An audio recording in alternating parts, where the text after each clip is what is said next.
Para naman sa ating latest satellite images, huling namatan itong low pressure area na ating minomonitor kaninang madaling araw sa layong 695 km silangan ng Daet sa may Camarines Norte. So nananatiling maliit yung tsansa ng nasabing low pressure area na maging isang ganap na bagyo within the next 24 hours.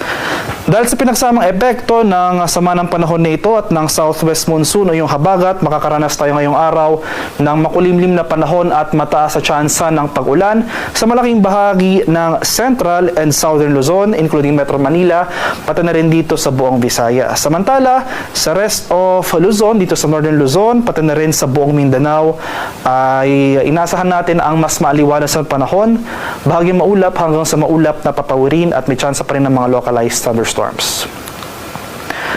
At ito naman yung ating heavy rainfall outlook sa mga susunod na araw. So ito yung ating weather advisory na inisyu kaninang alas 5 ng umaga.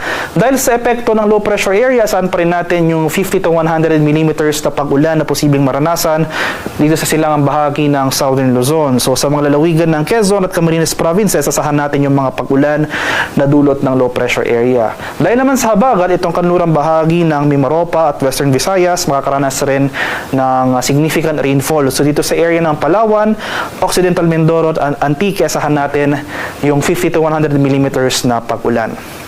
Pagsapit naman bukas, mababawasan na yung mga malalakas sa pag-ulan na dulot ng low pressure area dito sa eastern section ng Southern Luzon.